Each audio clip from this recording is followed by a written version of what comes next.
Hello, and welcome back to Crypto Clarified. My name is Dovile Silenskyte. I'm director and I'm responsible for digital asset research at Wisdom Tree Europe.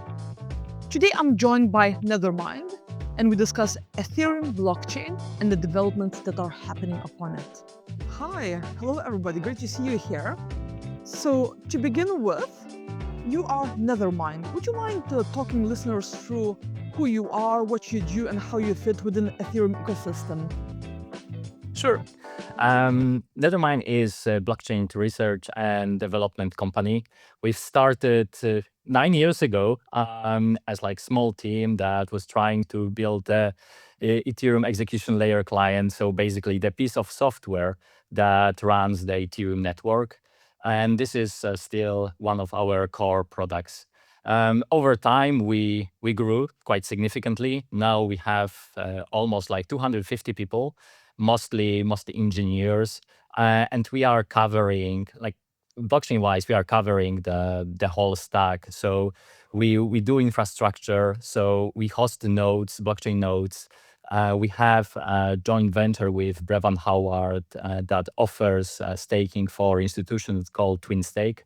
We do software for Ethereum nodes, but also for other networks, EVM compatible, non-EVM compatible. We do bespoke applications on various blockchains, and we also offer security audits, formal verification. We also have an agentic auditor, which we deployed very recently. That's quite a lot of activity. Thank you for walking us through. And as a research team, you have recently published two brilliant papers that provide a lot of insight. And one of the papers was focused on layer 2 on Ethereum. Would you mind walking listeners through Ethereum mainnet, layer 2s, and how they cooperate and who does what within the ecosystem? So maybe before I ask Marek to do this walkthrough, I can only add that that we published two papers, but we have a third paper in the making. I hope to publish it very soon, and it will discuss how Ethereum is ready for quantum computers and post-quantum security of Ethereum network. That sounds incredibly interesting because a number of investors now are saying that quantum is a risk. How do we how do we make sure that the blockchains we're investing in will be able to handle quantum computers once they're out? Once the report is published, please send me it via email. I'll be very keen to read it. Yeah, of course. TLDR is that, yes, we agree that quantum is a risk, but also Ethereum is like well equipped to actually adjust to that risk. There is things are in motion, and the timeline for the roadmap to become fully PQ secure is robust. That's great to hear. Thank you. So Marek, I guess going to you, would you mind walking us through Ethereum mainnet, layer 2s, and how everything works in there? Sure. So, in Ethereum, we have ecosystem that consists of Ethereum mainnet, which is layer 1, and Ethereum layer 2s, which is Arbitrum, Base, Starknet, OP Stack, Tyco, like, and many others. And the idea is that there is a limit of transactions that you can execute on layer 1. This is because and also layer 1 want to be really like decentralized, and so on. So there are trade-offs that layer 1 doesn't want to go crazy with the throughput, with the amount of transaction that is being processed. So we have concept that is called layer 2s, and layer 2s can have different hardware requirements, can have different design, and they are like aggregating those transactions and sending back to layer 1. I think that's the simplest possible description, and also they can innovate on top of that. So have this Ethereum security, but also like having different virtual machines. And it could be EVM, it could be Solana VM. They might have like centralized sequencing. There are based Layer 2s, we have ZK layer 2s and so on. So I guess that's long story short, and maybe Michal wants to add something on top of that. Yeah, so basically, Ethereum is designed in a particular way to be like a decentralized, permissionless network, and it provides a great security thanks to that. But also, it doesn't cater to all needs that, for example, like financial institutions may have. So you can think that, okay, like Ethereum is like an open garden, but like financial institutions would prefer to have their own controlled environments, more like a garden, gated gardens. And like layer twos allow for that, right? So layer twos can allow, for example, financial institutions like to combine best of both worlds. So on one hand, they would have access to all the assets, all the liquidity that Ethereum has. On the other, they can have their own bespoke environments that where they can have like a different rules, like a different controls. They can have means to ensure transaction privacy. They can have they can have KYC components that allow only verified users to interact with certain parts of the stack. Interesting to hear this. So is it fair to think that institutions are moving from layer 1 to layer 2 because they want to have more control and be able to prevent certain items becoming too public? I wouldn't say so. So I think like for now we see like bigger adoption of actually Ethereum layer 1, especially that it is scaling as well.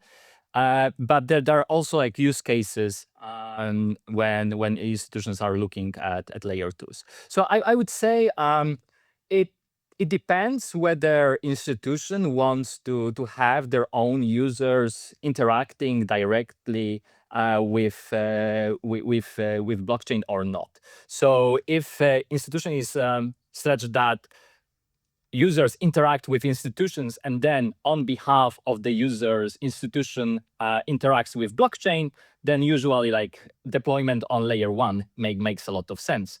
When institutions allow their users to interact directly with blockchains, I think then it's like the layer 2 deployment is what they often do.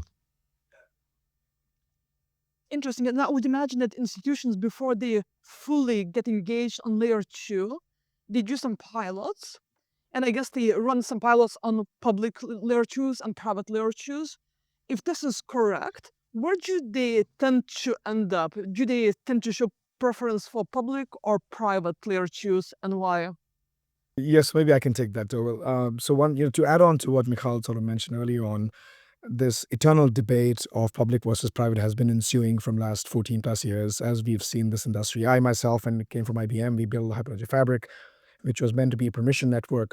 But I think over the time, the realization, both in terms of the ecosystem, the innovation, especially some of these innovative DeFi protocols that are changing the way institutions are thinking about finance, new financial products, it's clear that that public infrastructure is the winner in this case. But the question that we have to answer ourselves is, what is the model that allows these large financial institutions, which have become the product of the last 100 years of evolution of the existing financial system, is ability for them to be able to interact while adhering to existing regulation and compliance requirement. That includes things like privacy, that includes things like including elements of preserving their competitive advantage. So for example, if I'm trading with bank A as trading with bank B, I don't think you want the entire world to even have visibility of volume those transactions, because that infringes upon the privacy that's required by institution and the institution's clients. So this debate of layer 2, layer 1, I think is more towards creating a fence for the institutions. And the reason why I've lost my voice this week, Dovile, is because I've had this entire 2-week long conversation in terms of what's a happy medium to use layer 1 as a layer for transaction finality, which is a legal term that we use to ensure that all transactions are irreversible, they're final. And second thing is using sort of layer 2 for things, as Marek mentioned, scalability, ability for institutions to be able to utilize various families of technologies, including zero-knowledge proof set of technologies, to be able to preserve their clients' privacy, their own privacy, and have some control on the ledgers that e-banks are required to maintain for their own operational processes. So it's not either or. I would imagine there's like a happy medium in between as the transitory path, and that is something which is emerging to be a acceptable response from a technology perspective as these financial institutions come online and realize the value of this massive public infrastructure, primarily for distribution of these assets worldwide. So I'll take a pause here to see if that made sense. Yes, it did make sense. Thank you very much for jumping in and adding additional detail. And just taking a step back, when I talk to investors, I tend to tell them that most institutions, when they want to build something, they choose Ethereum because of its long track record, because of it being very much focused on risk control, because you have institutions going to trust putting billions on Ethereum blockchain in either stablecoins or tokenized assets or any other format. A small mistake could cost them a lot. So they are going to Ethereum. But what has led Ethereum to be in this position that they are the choice number one for institutions, besides what I just mentioned? So I think it's one of the aspects is that, like Ethereum is like 10 years in the making, and they always had like this very security oriented mindset. I hope Marek will be able to tell us more about like how the process of implementing changes in Ethereum look like. But this process is like very, I would say, rigoristic, and like the teams that are building Ethereum, like Nethermind, shown that even like very complex changes can be performed without any downtime for the network, if the process is if the process is run correctly. So in Ethereum, we have a concept of client diversity. So instead of one Ethereum client, Nethermind is, for example, one of them, we have many clients. And the idea is simple. If one client fails, then we have another client that can still work, and the network is just moving forward. So that's one thing.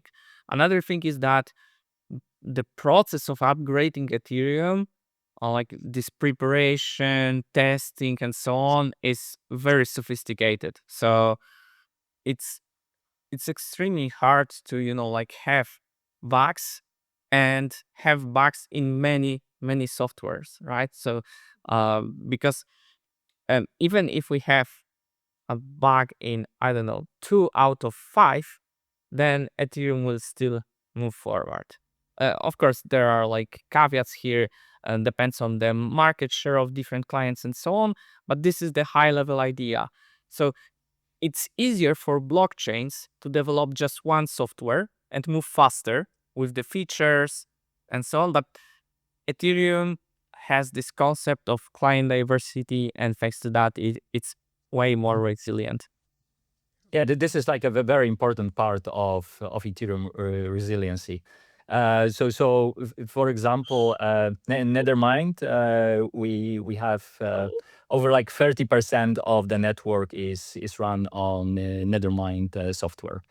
So the client here is the piece of software that actually propagates the network. Yes. So if Nethermind will fail one day, then it means that we still have 70% of other nodes, and this is enough to even not, affect finality. So the network will not notice that. And Nethermind is one of the biggest clients. So if one of the biggest clients will fail, nothing happened actually for users. And to translate that, Dovile, just to add on to the institutional lens, which is more sort of my focus here, is most regulators around the world have primary focus on financial market infrastructure from two standpoints: security and resiliency. And as Marek mentioned, that decentralization provides some element of resiliency in the system. So when we are designing solutions for our clients, one thing always comes up is that the uptime of the public infrastructure.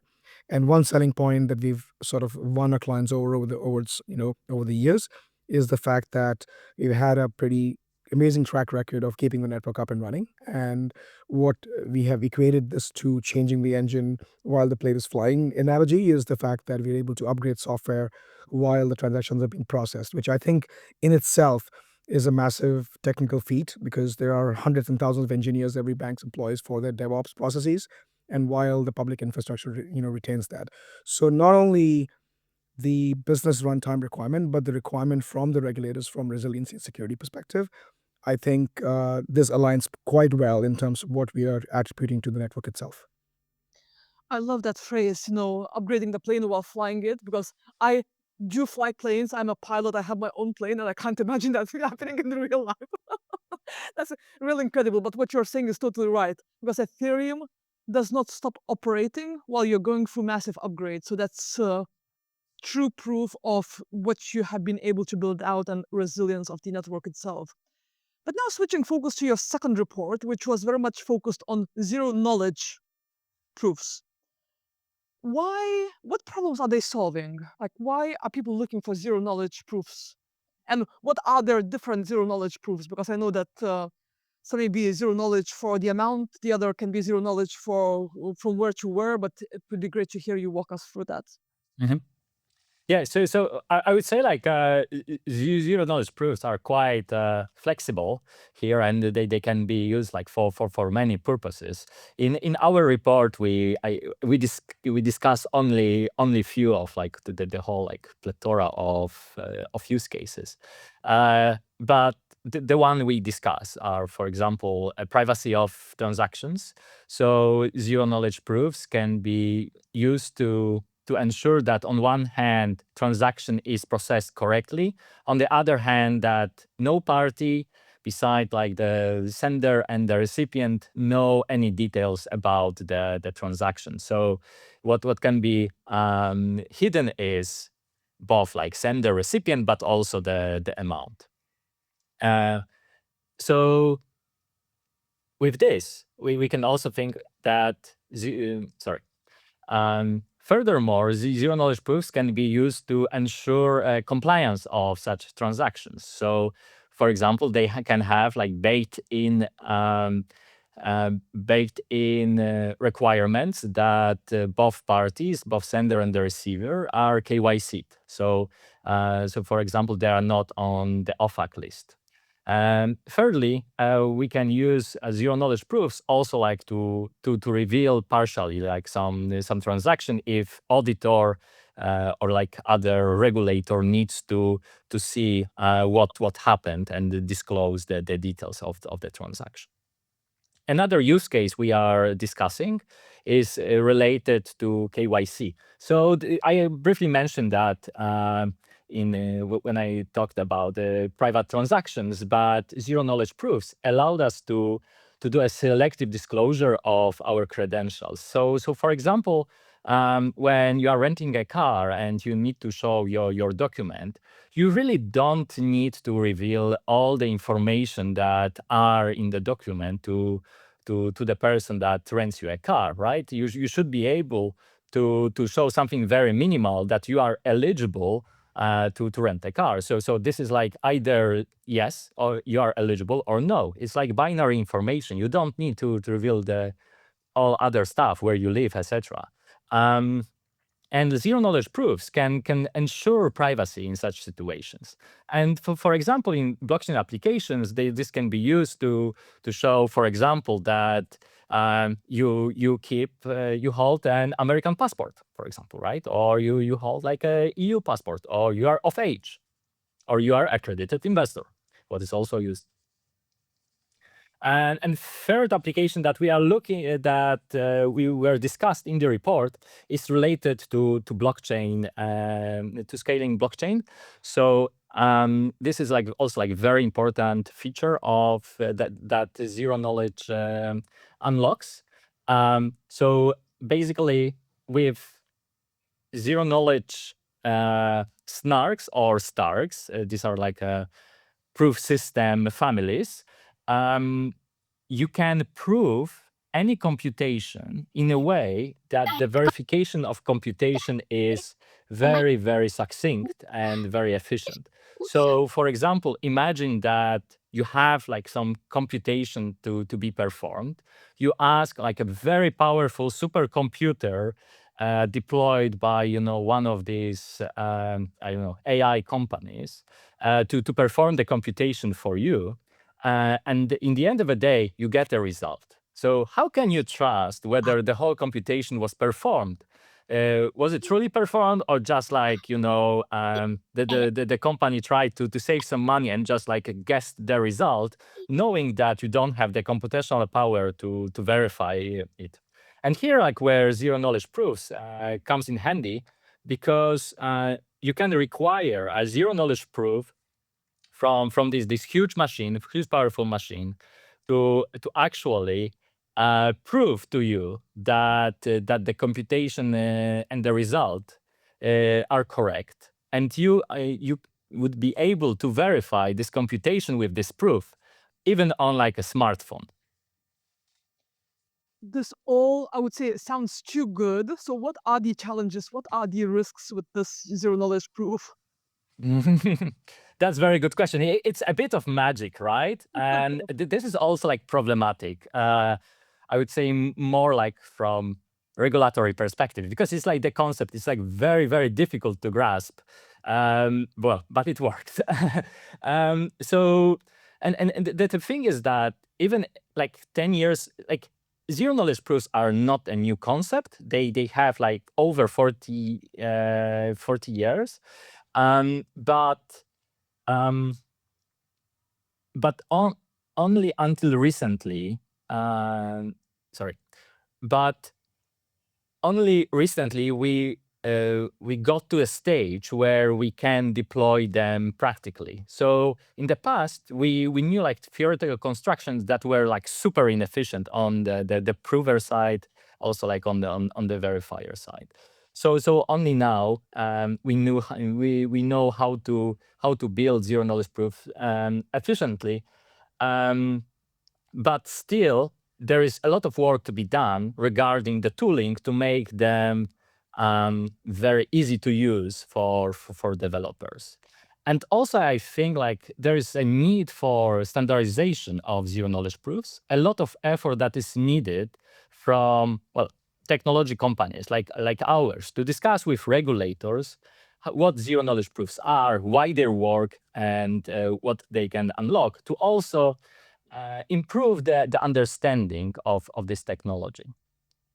And I like another angle to that whole thing that Michal mentioned is generally when technology is adopted in large financial institutions, it has to go through standardization process, only because there's enterprise technology risk management teams that evaluate the risk of all technologies that are at play that's managing the infrastructure.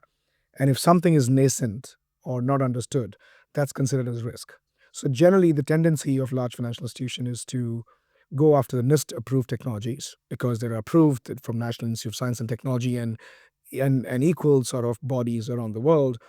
And that's why I think the maturation of technology and its risks are understood. ZK being one novel, it's fairly new in the industry and solves the new age problems.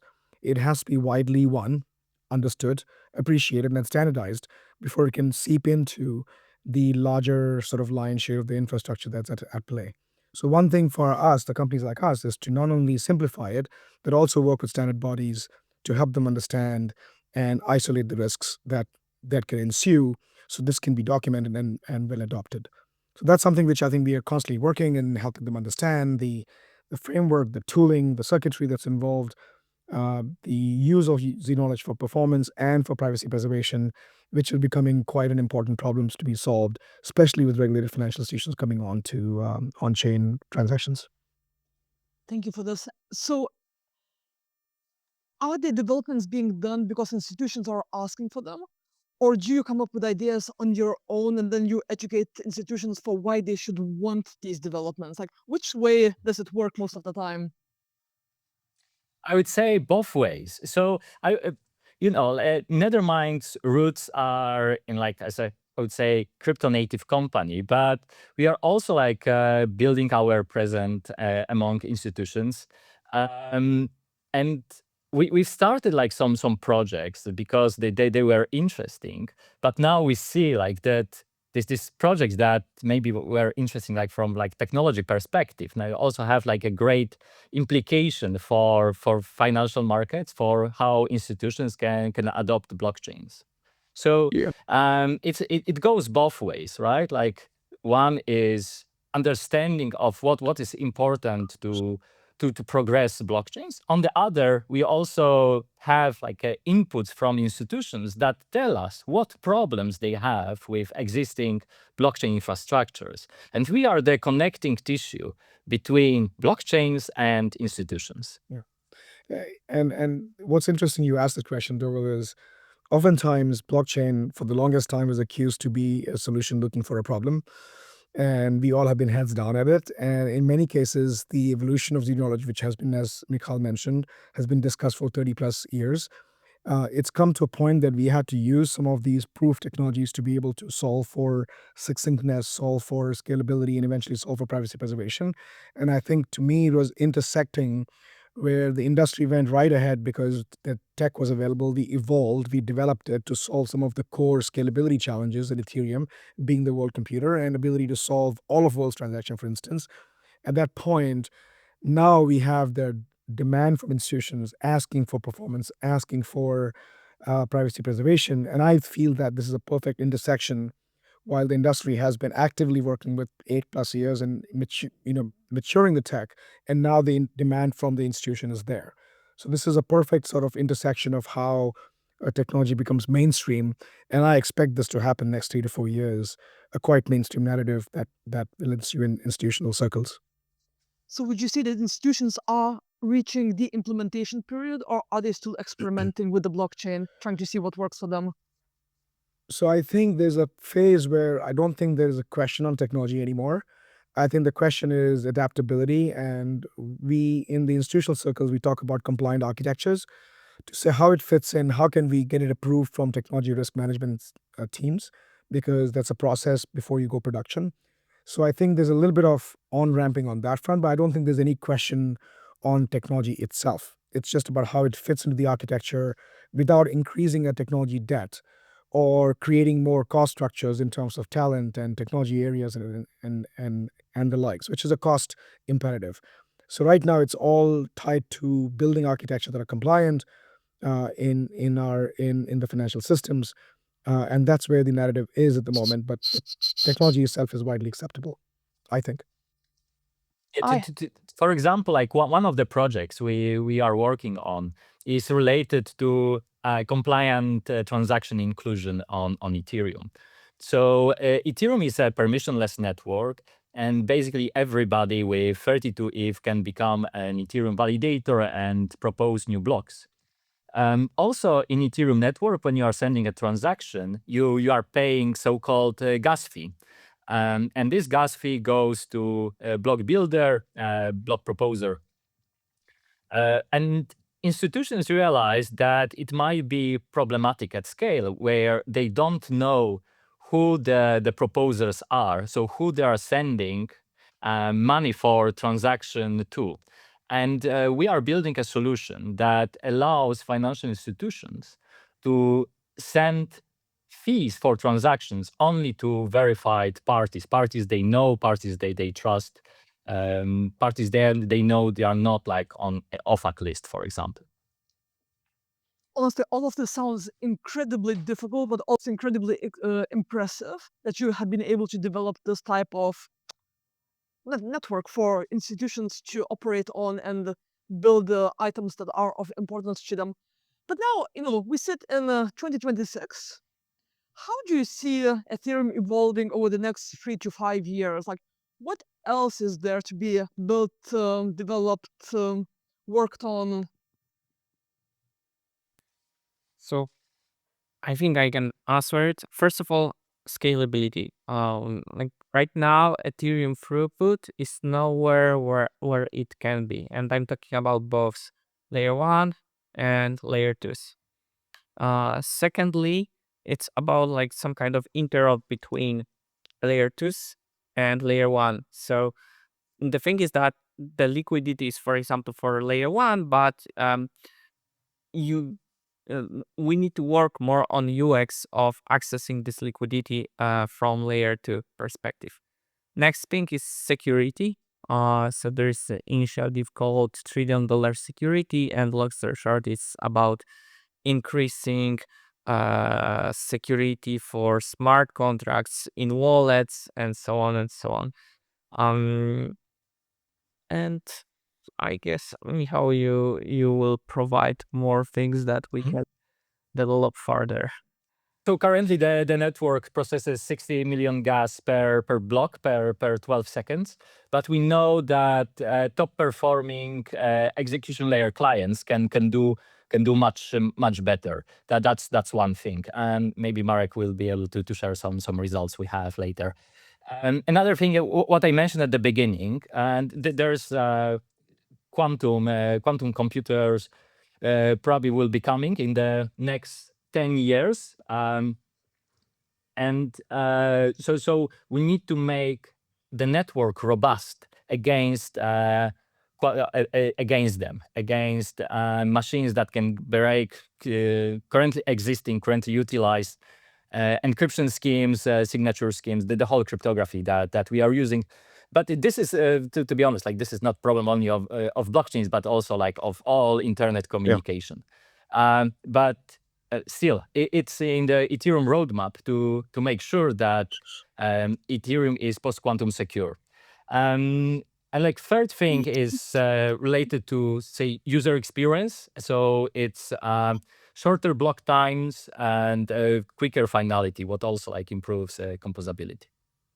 Nitin, would you like to add something? Yeah, I'd like to add one thing to this. Though, if I were to summarize what Marek and Michal mentioned is resiliency, security, and longevity. And what I mean by that is that sufficient decentralization provides automatic resiliency. But to achieve the longevity, we need to make sure that the crypto primitives are post-quantum secure, which means things like digital signatures, the cryptography that is involved, which allows us to be able to continue this momentum that we have built over the last decade, allows us to be able to provide a new compute infrastructure, which is again secure from these new threats that are emerging. Which also implies the accessibility, which means whatever we are doing in this case to promote the decentralization and ensuring that the commodity hardware is applied and we are inviting more sort of participants of the network allows for us to build and develop algorithms that can be processed on affordable infrastructure because cost is always a big factor in affordability and scalability. So I'll leave it at that for now, but I think these are challenges that are ensuing, and I think it's a perfect storm with the quantum cryptography, post-quantum cryptography posing a challenge, the new emergence of GPUs-based infrastructure, creating a sort of new wave of a computational framework. And third thing is, how do we include more and more participants in the network per se? Yeah, I'm sure there will be many challenges to overcome, but I trust everybody's capabilities to deal with them. But as I talk to investors who are allocating to ETH and they're making long-term allocation decisions, what should they be monitoring over the coming, let's say, 1 to 3 years? Are there any metrics that they should pay more attention that they're not paying to? Are there any activities that the Ethereum is going to go through that they should be aware of? Anything for them to be aware of? So to clarify, not an investment advice, Of course, which is no. always Yeah. is a clarification that we have to give. So I was in a conference yesterday where we were talking about DATs, the digital asset treasury companies, which are sort of new age, and Tommy Lee, who's the big Ethereum sort of proponent for a DAT company that he's leading. One aspect that was interesting to discuss that most of these DAT companies are actually underwriting risk of the protocol itself, which I think is a great sort of narrative from this perspective. So from the entities who are looking into from an investor lens, right? They look into, again, the longevity of the protocol itself, which provides the utility of the asset. Second thing is diversity of use cases coming to the network. So as Nethermind team and as my primary role as institutional sort of focus, is to bring the largest financial institution that is sort of managing the $600+ trillion of the economy, in addition to the $3+ trillion of the crypto economy that's evolved in the last decade or so. So the goal is to be able to make sure that there are new innovation, new financial products, like, for example, perps and DEXs and liquidity pools that have emerged in the last few years.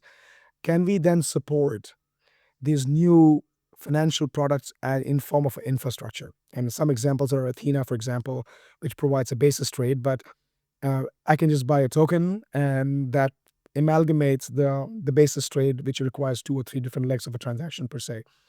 I would look at that from as investor look at it. This is how much innovation is coming to it, which is attracting more use cases, attracting more capital.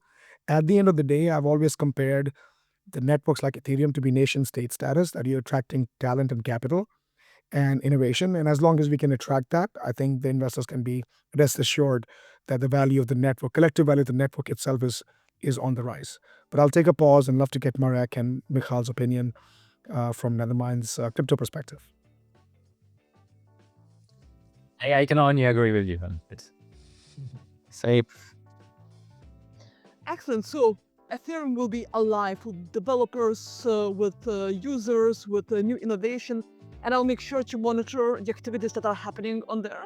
I'll make sure to stay close to Nethermind, just see what reports you're publishing, and look forward to reading your quantum report. That should be very, very interesting. And otherwise, thank you so much for a brilliant discussion today. It was really, really insightful. So that is of much value to Crypto Clarified users. Thanks for having us. Thank you for having us, Dovile.